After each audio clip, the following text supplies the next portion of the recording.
Bem-vindos a um ambiente de aprendizados, inovações e tendências, onde exploramos as trajetórias fascinantes de profissionais e com isso exaltamos o conhecimento e o aprendizado. O título de hoje, Engenharia Elétrica, ênfase para microcontroladores. Mergulharemos na jornada de uma renomada professora e pesquisadora na área de engenharia elétrica.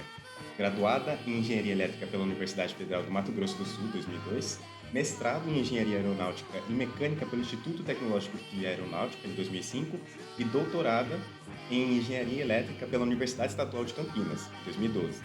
Professora Thalia Simões dos Santos Ximenes. Alegria e honra para a gente tê-la aqui conosco. Tudo bem? Como a professora está? Tudo jóia, Thiago. Um prazer enorme meu também. Obrigada pelo convite. Deixa eu explicar aqui para os nossos ouvintes que a professora começou a jornada dela acadêmica na Universidade Federal do Mato Grosso do Sul, região do Centro-Oeste. A professora é de lá? Eu sou, na verdade, da região noroeste paulista, então é bem perto da divisa com o Mato Grosso do Sul. Então, tecnicamente, a distância entre a cidade dos meus pais, né, onde eu morava, até Campo Grande é a mesma daqui para Campinas, por exemplo. A professora é a primeira pessoa que eu conheço de lá, inclusive. Eu não conhecia ninguém de lá. Onde a professora se formou na engenharia elétrica e lá começou a construir uma base sólida de conhecimento na área. Qual a matéria que a professora mais gostava nessa época da graduação?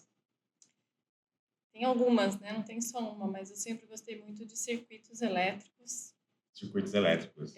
Porque lá era anual, então eu fiz uma graduação que era anual.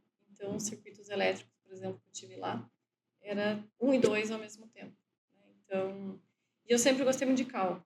Na verdade, eu fui fazer engenharia e eu escolhi elétrica porque é a que mais tem cálculo. Porque, na verdade, eu queria fazer matemática. Justo. E assim, aqui eu gostei muito da matéria que a professora deu, inclusive, de circuitos elétricos, e a gente aprendia as leis de Kirchhoff, leis de Thevenin, todo o esquema Norton, elétrico, né? Norton. Lembro bem, a professora explicou com maestria para a gente aprendeu como calcular os circuitos para ter uma eficiência na construção destes, né? Posteriormente, a professora foi realizar o mestrado, né, em Engenharia Aeronáutica pelo Instituto Tecnológico de Aeronáutica, em 2005. O mestrado sempre foi um sonho? Na verdade, foi assim, ó, Thiago, eu sempre quis fazer matemática. E aí, na hora que eu fui prestar vestibular, eu falei, eu não vou fazer matemática porque eu não quero ser professora. E aí eu escolhi a engenharia que mais tinha cálculo, que foi a elétrica na época. E aí, fazendo engenharia elétrica, depois do primeiro ano, eu participei do grupo especial de treinamento, o grupo PET. O que é o grupo PET? O grupo PET tem alguns cursos do Brasil, e lá na Federal do Mato Grosso do Sul, onde eu me formei, tinha só na engenharia elétrica e na química. Então, alunos que não tivessem DP no primeiro ano poderiam participar do processo seletivo. E foi o que eu fiz. E aí, a partir disso, nesse grupo especial de treinamento, a gente fez diversas coisas. Eu realizei iniciação científica, eu dava palestras para a comunidade, eu dei minicurso, por exemplo, de Windows, Word, Excel para as faxineiras da universidade, aos sábados. A gente fazia entrevista com os indígenas, porque lá em Campo Grande tem, né, o Parque das Nações Indígenas, acontece as Olimpíadas Indígenas. Então, a gente ia entrevistá-los, saber como é que é a questão de energia lá, telefonia, né? E no ano, na época da minha graduação, foi aquele boom de racionamento de energia, né? E aí a gente começou a fazer palestras também para a comunidade sobre racionamento, a importância do racionamento de energia, né? Vinculado à empresa energética lá da cidade. Então era super legal. E aí nisso, nessa minha trajetória do segundo ano até a minha colação de grau, eu falei, gente, eu gostei disso, então eu vou seguir a carreira acadêmica, eu realmente quero ser professora. Ah, que incrível, E aí eu fui professora. fazer o mestrado. Porque era a nossa próxima pergunta. Eu ia falar assim, alguma lembrança boa do mestrado? Você citou várias agora, que dá aula para a comunidade, Olimpíadas Indígenas, Sim, foi muito bom. e são lembranças incríveis que valem a pena ser colocadas como ênfase, né? E tinha algum laboratório, algum projeto que a professora gostou mais quando estava realizando o mestrado? No mestrado, então, aí o mestrado foi outra parte, assim, digamos, engraçada. Eu fui para o ITA, na parte de mecânica, porque eu aí, na época, eu falei, gente, robótica é legal, e aí a robótica está dentro da engenharia mecânica, né, a divisão de mecatrônica. Eu falei, vou lá. E na hora que a gente ingressa no mestrado lá, tecnicamente a gente vai trabalhar com a parte aeronáutica. Mas aí, logo que eu cheguei, um aluno tinha acabado de voltar de um doutorado sanduíche, lá do Reino Unido, onde ele ficou num hospital. Ele desenvolveu um robô que fazia cirurgias no joelho. Eu falei, nossa, eu estou no ITA a pessoa está vindo de um doutorado aplicado à medicina. Eu falei, gente, eu quero fazer parte disso. Nossa, que E incrível. aí foi isso que eu fiz. Na verdade, o meu mestrado foi o controle do movimento de corte da tíbia, né? Porque era uma serra que fazia cirurgia para quem tinha problema no joelho, né? Então, você tem que cortar até um ponto exato, porque senão corre o risco da pessoa ser amputada. E, inclusive, há muitos anos atrás, normalmente quem realizava essa cirurgia acabava tendo amputação. Então, a gente fez todo o controle de força, porque o nosso uso da tíbia ele tem diferentes níveis de força, né, conforme a serra vai adentrando. E aí foi esse o controle que a gente fez. Então, a gente fez alguns testes, por exemplo, cortando giz, né, enfim. E aí foi Isso, muito legal, foi muito legal. isso vai de encontro. A professora já está dando spoilers no nosso terceiro bloco, hein? Ela já está falando aqui coisas à frente que são muito interessantes, né? E em seguida a professora foi para o doutorado. Isso. E a professora falou aqui que não era inicialmente o projeto dela fazer o doutorado, mas acabou sendo, ela se impressionou ali, se encantou com o processamento dentro do mestrado. Qual foi a primeira experiência de estágio que a professora teve antes de fazer o doutorado? De estágio foi na própria graduação, né, quando eu estava no último ano, que a gente tem que fazer o estágio obrigatório. E aí, tecnicamente, eu fiz o estágio, foi muito bom. Eu fiz estágio em usina e subestação, manutenção, né, de transformadores mesmo. A gente fazia. Como o Mato Grosso do Sul tem muitas cidades muito pequenininhas, então normalmente tem uma subestação só na cidade inteira, né, as cidadezinhas lá do interior. E aí, na verdade, a gente tinha a subestação móvel. Então, a gente desligava a energia da cidade inteira e esse caminhão móvel gerava a energia enquanto fazíamos a manutenção na subestação para que a cidade não ficasse sem energia. Então, eu aprendi muito ali. Mas, ao mesmo tempo, foi para eu ter certeza que eu realmente queria carreira acadêmica. Porque eu falei, eu não tenho um perfil de empresa. Por mais que foi muito enriquecedor, eu gostei muito e ainda tenho contatos com o pessoal de lá. Mas eu falei, não, eu quero ir para uma sala de aula. O meu lugar é sala de aula, entendeu? Incrível, professora. E aí a frente de pesquisa da professora hoje é dinâmica de sistemas, análise de controle de sistema com folga, sistemas microcontrolados, né? Desses três, qual a professora mais gosta dentro da frente de pesquisa? Olha, tecnicamente, na verdade, está tudo interligado, né? Porque dinâmica de sistemas foi a iniciação científica que eu fiz durante a graduação no grupo PET, né? Porque a gente faz as ICs dentro do próprio programa e é o comecinho, na verdade, da parte de controle, né? E aí, essa questão do controle de folga, então aí já começa a mexer com sistemas não lineares, né? Que foi o estudo do meu doutorado. E aí, frente a isso, o microcontrolador vem justamente para fazer esse controle, mas aí já num nível tecnológico, digamos assim, né? E não realmente fazendo contas e contas na mão para fazer depois simulação no MATLAB. Então, elas são interligadas e com evolução, né? Digamos assim. Então, uma coisa foi puxando a outra. Show de bola. E dentro desses três, ah, desses, desses três pesquisas, essas frentes das pesquisas da professora, me chamaram três que eu vi no Lattes da professora, que foi em 2012, que foi a implementação do laboratório de robótica aplicada à poluição do ar, que a descrição dele é pró-equipamentos institucionais do CAPES, implantado no laboratório de robótica aplicada à poluição do ar. O que foi essa pesquisa? Na verdade, essa pesquisa foi em conjunto com a professora Simone, aqui da FT, e a gente submeteu um projeto, né, de pró-equipamentos, numa chamada da CAPES, e ele foi aprovado, né? Então era para a gente criar um robô que fizesse medições atmosféricas. Então a professora Simone e eu tivemos algumas pesquisas em comum voltadas a essa área, né? A gente não tinha o laboratório de robótica em si, mas foi a partir desse primeiro projeto aprovado que daí depois de um tempo nasceu o laboratório de sistemas embarcados, né? Porque aí, de novo, está tudo interligado, sistemas embarcados, então sistemas que a gente embarca em sistemas menores e que está dentro do escopo de robótica e eletrônica, né? E isso foi lá em Barão Geraldo ou foi aqui na FT Aqui já? na FT, porque eu estou na FT desde 2009, então em 2012 a gente submeteu um projeto, eu já estava aqui na FT.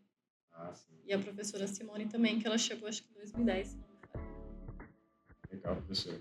Eu gostei, eu falei assim, não, essa daqui me chamou a atenção. A professora tem bastante pesquisa dentro do currículo dela, se você quiser dar uma olhada. E eu falei, vou citar três lá com ela. Essa foi a primeira, foi em 2012. E 2014, 2016, teve um da PAPDIC, que é a descrição de desenvolvimento. Dentro da descrição, né, tem o desenvolvimento de um sistema de interface cérebro-computador, o Alice para controle de sistemas automotivos. Essa também foi dentro do pensamento de microcontroladores. Isso, na verdade, essa porque eu entrei em 2009 com carreira de 20 horas, né, que é uma carreira especial. E aí depois em 2013 eu realmente fiz o concurso para dedicação exclusiva, né? E aí quando a gente entra como dedicação exclusiva, a gente tem o chamado enxoval entre aspas. Então, a partir do momento que a gente submete um projeto de pesquisa, a Unicamp também nos dá uma verba de início de carreira, né? Que foi onde eu comprei computador, né? Que eu trabalho até hoje, né? Inclusive esse computador. E aí a ideia foi fazer um projeto voltado a sinais cerebrais. Por quê? Porque, na verdade, já orientando desde TCCs, iniciação científica, e aí na época também o mestrado, a gente, junto com essa verba, nós compramos um capacete que tem 14 sensores, né, cerebrais, só que o problema dele é que ele é uma caixa preta, então a gente compra o capacete e a gente trabalha dentro do software que ele está. E a gente tem um protótipo de cadeira de rodas desenvolvido numa iniciação científica. E aí essa cadeira ela tem as proporções de uma cadeira normal, mas ela é feita de alumínio, né? Escala bem pequenininha. E a ideia era a gente ter esse controle frente, trás, direita e esquerda da cadeira a partir dos sinais cerebrais. E aí esse foi um trabalho de mestrado, um aluno, né? Com a compra desse capacete, com essa, enfim, a gente vai adaptando um resultado com o outro, né? Nossa, show de bola, professora. E depois dessa pesquisa, a gente vai falar um pouco dela também no terceiro bloco, para a gente diferenciar um outro assunto. E a terceira foi em 2022, que foi a montagem de instrumentação para monitoramento de sistemas hidráulicos e produção de energia. Essa também, eu enxergo muita multidisciplinaridade em todas aqui, porque a gente está falando muito de microcontroladores. Mas o que são esses microcontroladores, né, no caso? Na verdade, o microcontrolador é um chip, né, que ele interpreta, digamos assim, interpreta sinais e atua em outro, né? Então, a gente tem aí, pensando na tecnologia, né, então são chips colocados em placas, né, porque, por exemplo, a mais conhecida é a placa microcontroladora Arduino Uno, por exemplo. Dentro da placa, a gente tem um microcontrolador, que daí a gente tem as interfaces, né, das entradas digitais, entradas analógicas. Então, a gente tem que saber se o sinal é digital, se o sinal é analógico. Então, ele consegue ler a leitura do sensor, interpreta esse valor e aí, por exemplo, atua em alguma outra coisa, né? Então, na verdade, o nosso programa de pós-graduação aqui da FT, ele é interdisciplinar.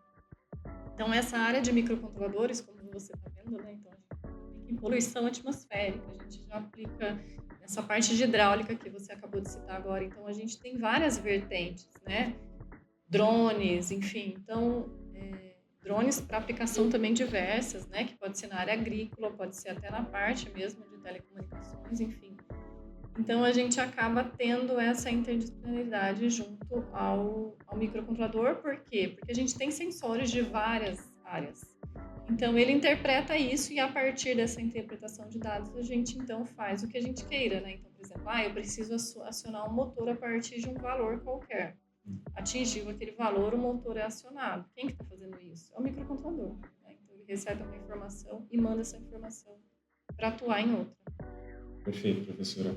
E a gente citou aqui da graduação até o doutorado da professora, a gente fez um brainstorm inicial, conheceu um pouco sobre a carreira da professora. A gente fecha esse primeiro bloco da graduação ao doutorado, sobre a carreira da professora, frente de pesquisa, especializações, e vamos para o nosso segundo bloco, microcontroladores.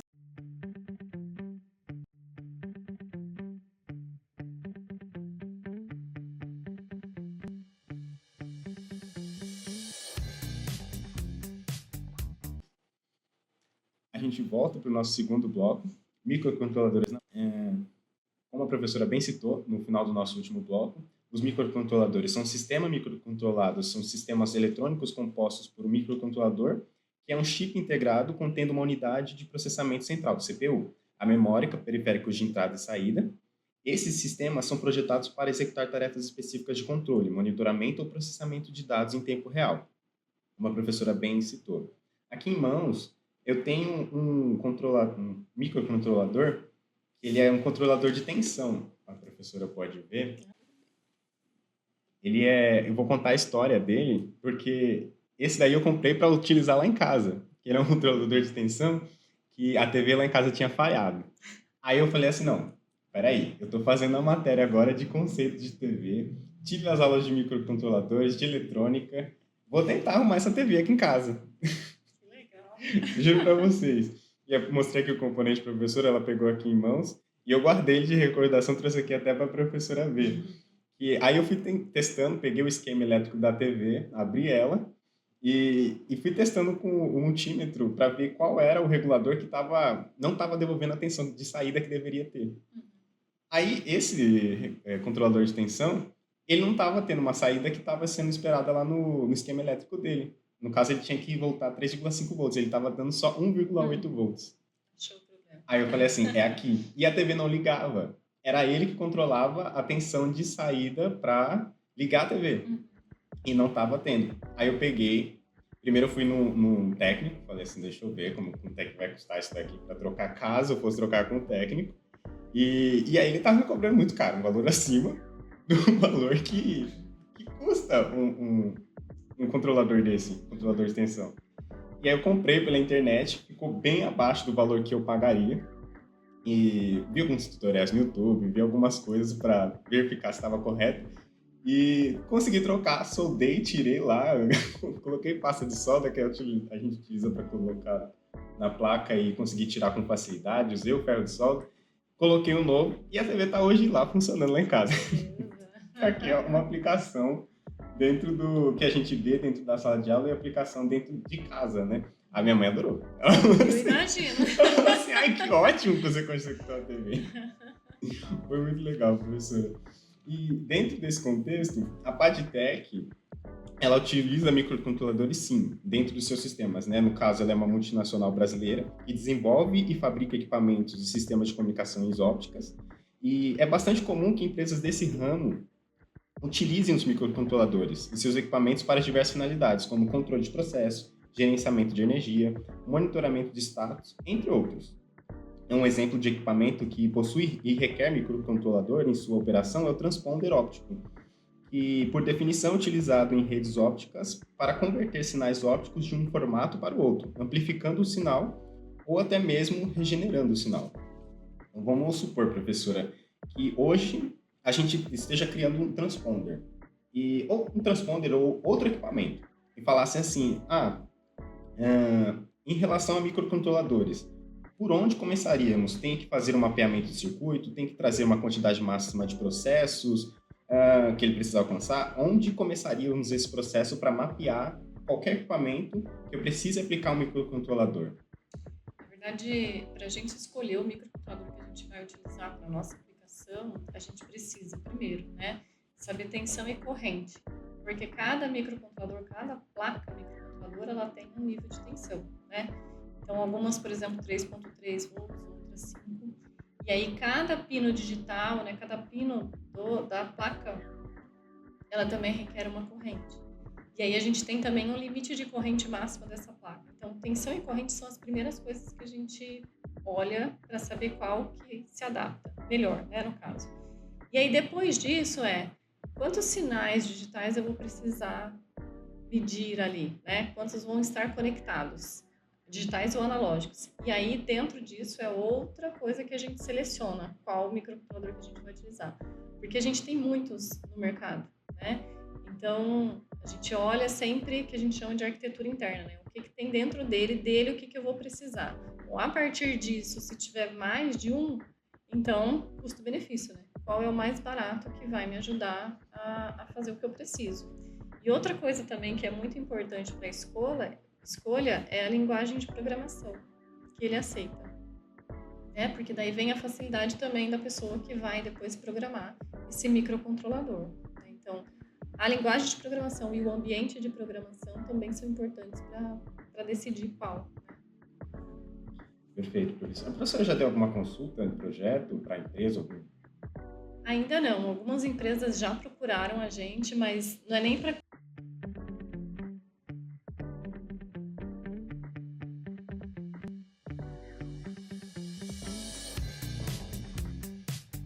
É bom que a professora é especialíssima, que a gente está aprendendo muito com a professora hoje.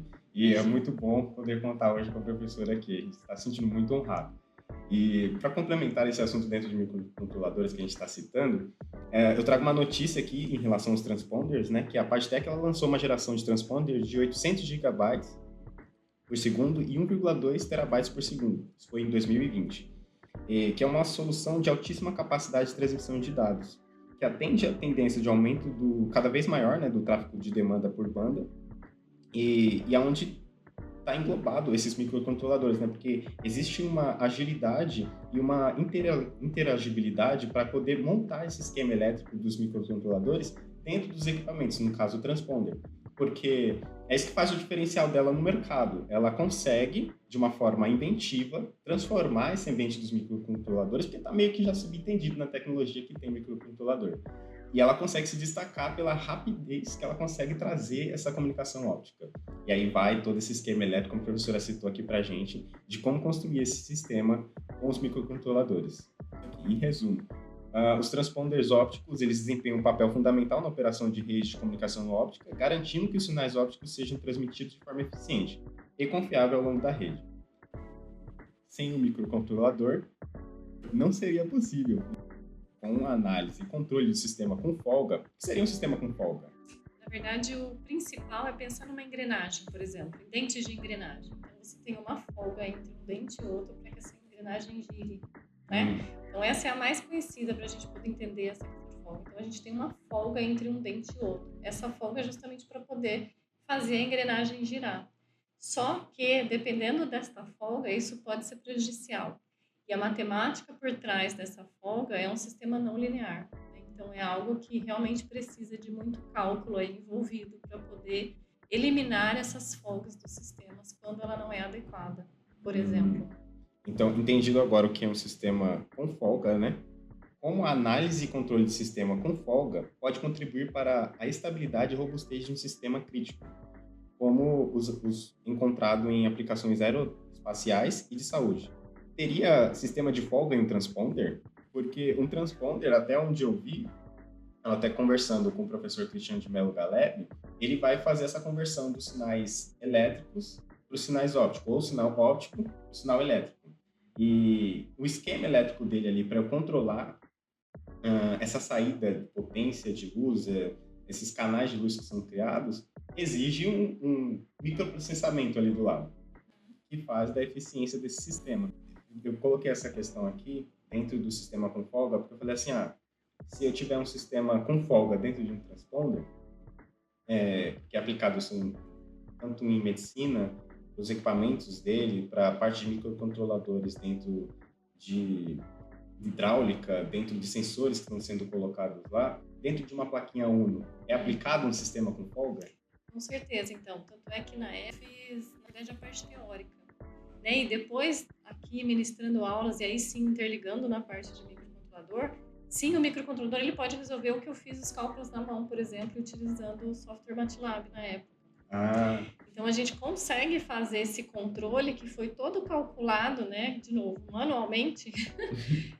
O microcontrolador ele ajuda. Então, a partir do que a gente fornece de informações para ele, a gente consegue programar para daí resolver esse problema da folga do sistema. Sim, isso é uma coisa até que posso pensar, né, para dar uma continuidade aí do trabalho que ficou lá para trás, digamos assim, né, por conta de que envolve realmente muita matemática.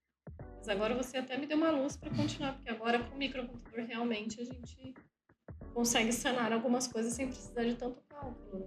Que legal. Eu estava aqui tentando conectar, ouvintes, a parte de transponder, porque ele tem uma placa, querendo ou não, dentro dele, com os microcontroladores. E o microcontrolador, ele dá a base para a construção eletrônica de qualquer projeto. Exato.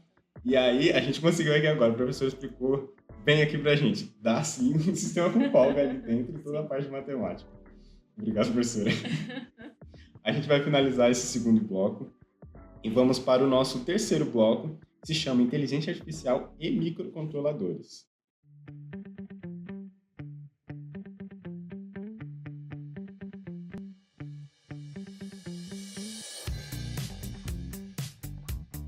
gente volta para esse terceiro bloco, que se chama Inteligência Artificial e Microcontroladores. E a percepção de que a inteligência artificial é uma ameaça pode ser resultado de várias razões, né? A gente começa aqui falando por que algumas pessoas têm um estigma quanto a isso, né? Incluindo a falta de compreensão sobre o tema, sobre o que é uma IA e o que ela pode realmente fazer. Quais são as preocupações sobre o potencial impacto na automação do mercado do trabalho e representações exageradas de IA em filmes ou nos formatos da mídia podem assustar as pessoas. No entanto, é importante desmistificar o tema e entender que as inteligências artificiais podem ser uma ferramenta poderosa para o progresso e o bem-estar da sociedade. Dentro da definição do dicionário Cambridge, o termo está relacionado ao desenvolvimento de sistemas de computadores capazes de realizar tarefas que exigem inteligência humana, como percepção visual, conhecimento de fala, tomada de decisão e tradução entre idiomas. A gente vai ter uma divisão aí de 4 tipos principais, né, que é o machine learning, que é como se o computador aprendesse com exemplos e experiências anteriores para melhorar o seu desempenho.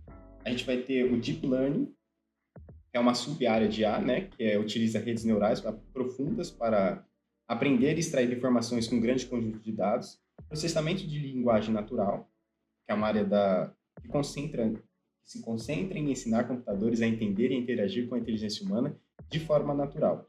E o visual computacional, né, que é como ensinar o computador a enxergar e entender o mundo como nós mesmos. Aí eu disse que no primeiro bloco a professora estava citando as 3 pesquisas dela. De 2014 a 2016, a professora fez o projeto de desenvolvimento de sistemas de interface cérebro-computador wireless, né? Tem alguma coisa a ver com inteligência artificial? Não, na época desse trabalho a gente não envolveu inteligência artificial.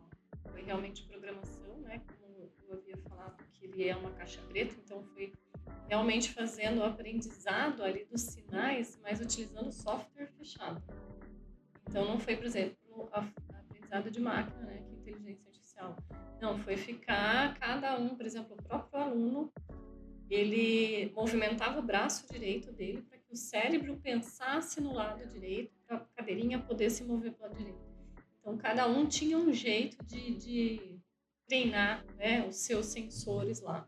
Mas isso não foi com inteligência artificial, até pelos termos, né, serem parecidos, mas não, isso não envolvia inteligência artificial na época. Naquela época, o assunto de inteligência artificial era difundido, as pessoas, 2014, 2016? Eu acho que não. Pelo menos nem passou pela... Bom, assim, para quem trabalha nessa área, eu imagino que sim, que já tenha tido, mas na nossa época, lá no laboratório, a gente não teve essa percepção e nem conhecimento. Em 2016, eu me lembro que eu estava fazendo um projeto no curso técnico e a gente estava usando o sensor MQ3 para controlar um carrinho. Ele tem um sensor alcoólico, né? E se tivesse algum teor, ele parava o carrinho. Eu me lembro disso e, querendo ou não, a gente estava usando o Arduino, a gente estava usando os sensores, a gente estava aplicando ali. Só que na nossa percepção ali, o curso técnico não via tanto falar de inteligência artificial, a gente via mais nos filmes. Isso. Era coisa mais projetada para frente. O professor acha que é uma tendência muito recorrente para as empresas? Eu imagino que sim, né? Com o avanço da tecnologia, então a gente vai migrando, né? Até a própria questão, quando a gente fala de microcontroladores, a gente vê a evolução e vai migrando até dentro do próprio curso na graduação. Porque a gente vai vendo outros microcontroladores com outras aplicações, com outros preços, né? Então, por exemplo, agora a gente já tem as placas com o módulo Wi-Fi embutido. Então, a gente vai de acordo, né, com o que a gente pode, dentro do possível aqui da Unicamp, ver lá as turmas e faz compra para poder atualizar as próprias disciplinas. Então, eu imagino que isso vai ser consequência, né? Até pensando em custo-benefício, né? Então, se a gente pensa no microcomputador de 10 anos atrás e vê o preço dele hoje, né? Então está bem mais acessível. E aí eu imagino que a mesma coisa com a inteligência artificial, né? Então, vão criando novos algoritmos aí, novos ambientes, né? O próprio ChatGPT, né? O famoso ChatGPT, muito usado pelos alunos aí, né? Totalmente. Então, a ideia é sempre melhorando e tendo coisas novas. Tem sempre aquele pensamento, porque a máquina vai substituir. Não. A máquina ela vem ajudar a gente a conseguir ter mais criatividade, mais potencialização para criar coisas novas dentro do mercado e com isso a gente se juntar a esse pensamento e conseguir provisionar boas coisas para a sociedade como um todo, né? E para acrescentar o que foi muito bem colocado aqui pela professora, uma consequência, né? Aqui estão algumas maneiras para abordar essas preocupações, né? Para desmistificar o tema, que é a educação e conscientização, que a professora faz aqui também, né? Promover uma compreensão precisa do que é inteligência artificial, suas capacidades reais e limitações essencial para desmistificar o tema, que é o que a gente está fazendo, conversando sobre isso, falando que isso pode ajudar futuramente e, com o tempo, sendo colocado aos poucos dentro do cotidiano das pessoas, como um todo. O envolvimento ético responsável é importante que os desenvolvedores de IA e as organizações que utilizam e sigam princípios éticos, diretrizes responsáveis para garantir que as IAs sejam desenvolvidas e aplicadas de maneira segura, justa e transparente, que é o que a gente faz dentro das instituições escolares, que é as pessoas desenvolvendo e entendendo como elas funcionam e trazendo isso de uma forma transparente para que seja aplicado dentro da indústria e do cotidiano de uma forma correta. Em suma, essa é uma análise, né, para desmistificar o tema de inteligência artificial, que requer uma abordagem holística do pensamento do todo, né, que combina a educação, a ética, a colaboração e regulamentação para promover um uso responsável e benéfico dessa tecnologia transformadora. Eu pergunto para a professora uma outra tendência. A bioengenharia é uma tendência? A telemedicina é um grande exemplo disso, né? A professora citou para a gente. Falei assim, a professora já está dando spoiler no nosso terceiro bloco. Agora, a bioengenharia, no caso.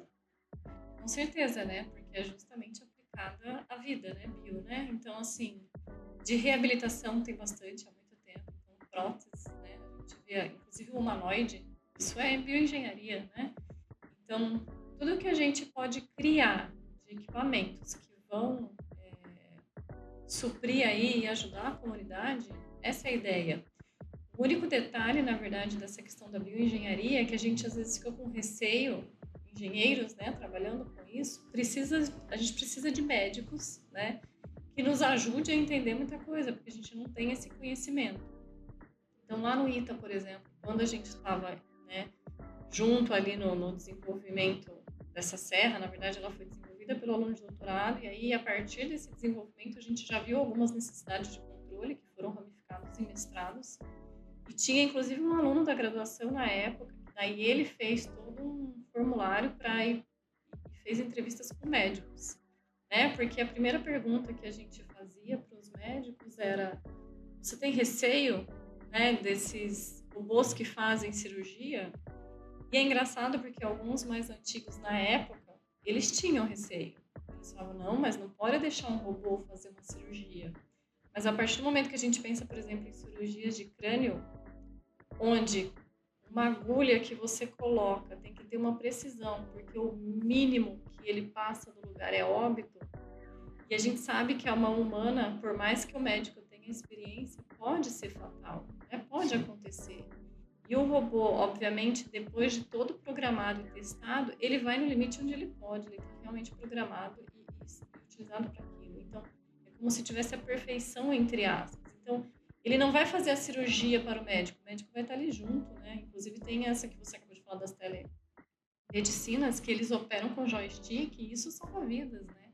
Então, a gente teve aí os primeiros casos lá na Europa, onde o médico na Alemanha operou um paciente, eu não lembro agora de país, mas era outro país da Europa, e se ele pegasse um avião e fosse para outro país, a pessoa vinha a óbito, e ele foi lá e conseguiu, né, realizar essa cirurgia à distância.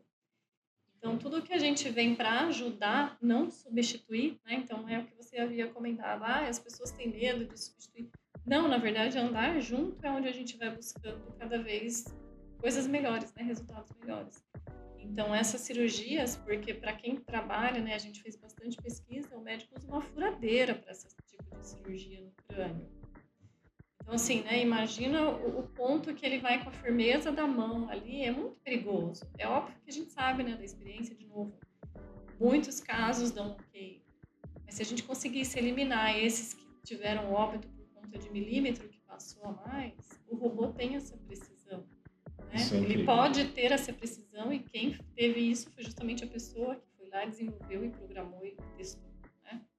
Dentro desse pensamento, professora, lá na PagTech tem impressoras 3D, e eu estava vendo aqui, dentro desse pensamento de desenvolvimento de novas tecnologias, a bioimpressão. E eu passo lá, às vezes, dentro do corredor da Partec, tem umas impressoras 3D lá, fazendo algumas aplicações para equipamento. E a bioimpressão, que é da engenharia, dentro desse pensamento, seria uma aplicação que só o robô conseguiria fazer ali. O humano não conseguiria ali a nível molecular, com a capacidade que a gente ainda tem, de pegar micro processamentos e colocar ali com precisão do tamanho que o computador faz, que os computadores fazem, né? A gente tem a nanotecnologia também, estão permitindo cada vez mais que os engenheiros criem soluções cada vez mais sofisticadas para problemas biológicos dentro da saúde. E garantindo os ambientes que a PadTech, que a gente também pode citar aqui, ela vai impulsionar essas conexões, porque um dos lemas da PadTech é impulsionar novas conexões para criar novas realidades, trabalhando com conexão à distância. Por exemplo, estou dentro de um consultório fazendo uma cirurgia médica e a luz acaba. Como é que eu faço? Essas conexões que eu digo, a PadTech, frente a essa vanguarda de conexão de dados de um lado ao outro por luz, ela traz essa segurança para que a luz ou os dados não se percam, para que tenha um sistema de segurança ali. Microcontroladores, a parte de infraestrutura, eles consigam criar um ambiente que seja instável para eu conseguir fazer essa cirurgia dentro de telemedicina ou da biomedicina ou do pensamento geral do ambiente criado. Isso eu queria citar também. A gente vai indo aqui para as nossas finalizações, mas antes eu queria perguntar para a professora sobre projetos dentro da universidade. A professora realiza o Convivas aqui dentro da universidade, ao qual participei também, fiquei muito feliz de participar. Como funciona o projeto e qual foi a ideia inicial? Na Trocando de assunto aqui. verdade, o Convivas é um projeto de extensão, né, da professora Elaine comigo, e a professora Elaine e eu, a gente já vem trabalhando juntos, porque a professora Elaine é matemática, né, então ela é da área de cálculo, e como a gente divide sala, é engraçado, porque daí ela me vê trabalhando comigo no computador, né, vendo alguns alunos, ela falou, Thalia, dá pra gente juntar as duas coisas? Eu falei, dá, né, então a gente começou a fazer algumas pesquisas de acordo, né, com as equações, enfim, conseguiu os sinais todos processados, né, pelo microcontrolador. A gente já teve orientações de TCC, por exemplo, de ser juntos nessa vertente. E aí ela falou assim, Thalia, o que você acha da gente fazer um projeto de extensão envolvendo as duas coisas? Utilizar a matemática, que é tão temida pelas crianças, e envolver a tecnologia para ficar mais lúdico ainda. E aí eu falei, gente, que ideia fantástica, né? Topei na hora, e aí a gente tem o Aldeia aqui atrás, né, do campus, aqui do campus 1, que tem crianças e adolescentes, né, com vulnerabilidade social. Então a gente tem crianças lá de 6 a 12 anos que ficam no período da manhã, porque à tarde elas estão na escola, e tem os adolescentes que de manhã estão na escola e à tarde estão lá de 13 a 17 anos. E a gente tem já há 2 anos, né, feito alguns trabalhos, né? Primeiro com oficinas de matemática, para eles perderem aquele medo, né? Parece que as crianças têm medo, nossa, é muito difícil. Então, a primeira coisa é fazer com que eles acabem gostando, e não é tão difícil assim, né? Então, ser mais amigo, assim, da matemática. E eles Justo. traziam até lições da escola no começo. E a partir disso, nós fomos criando jogos, né? Nós, junto com os alunos, né? Então, assim, os alunos que acabam indo lá, sugerindo atividades, né? O próprio Thiago, né? Doou, até alguns alunos estavam aqui um pouco Foi muito antes, legal o projeto que a gente olharam fez. o Tangram, né? Tiveram ideias, e assim as crianças adoram, porque elas brincam de matemática. E esse era o propósito, né? Fazê-las brincarem e entender que nessa brincadeira tem matemática envolvida. Quando incentiva assim de uma idade já desde muito cedo, elas aprendem de uma forma que aquilo é para a vida, né? Matemática a gente vai usar a vida inteira. E quando elas aprendem a gostar inicialmente numa fase pequena, né, jovem, elas levam aquilo para a vida inteira. Exatamente. Isso é muito legal, isso é muito bom. Eu fico muito feliz de ter participado do projeto, né, e de saber que uma vez que a gente traz o conhecimento e dissemina a todos essa inventividade de transformação que ele pode trazer futuramente, né? Isso. E um ponto importante, né, que eu citei aqui matemáticas, mas depois a gente teve programações em blocos, né? Então, com essa lógica, então raciocínio lógico, que a gente utilizou, por exemplo, o Scratch.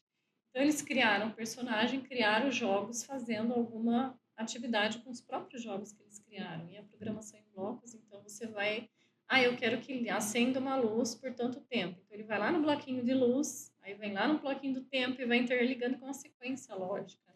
Eu lembro que eu estava junto com a Maria Isabela, uma outra aluna aqui, e é um aluno, eu estava com uma dificuldade para entender por que não estava funcionando a plaquinha. Eu falei assim, não, montei, está funcionando o negócio. E aí a criança olhou para mim e falou assim, não, tio, é assim, ó, você faz assim.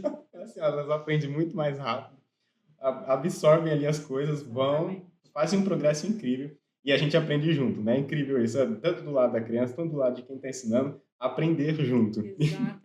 Esse é o papel da universidade, né, Thiago? A gente Total. dá esse retorno e aí a gente vê o brilho nos olhos, né? Tanto dos alunos da graduação quanto das crianças. É muito bom isso, essa troca.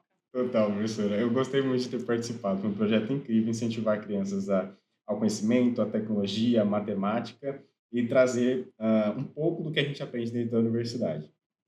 Show de bola, professora.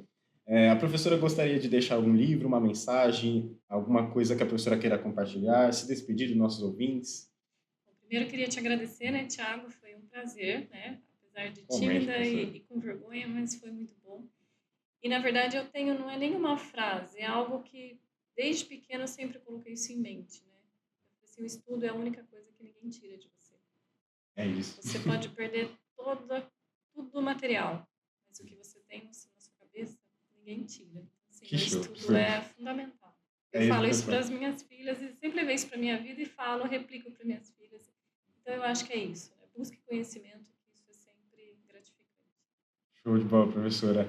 Eu quero agradecer, né, o convite da professora. A professora topou aqui participar com a gente, eu fiquei muito feliz. A gente conseguiu aqui fazer um podcast interativo, a gente conversou, eu errei um monte de coisa aqui. Isso faz parte, eu também. Conversou sobre vários temas, falamos da carreira da professora, falamos de microcontroladores, falamos sobre inteligência artificial, juntamos todos esses temas, falamos sobre os transponders ópticos também, dentro do pensamento aqui de microcontroladores.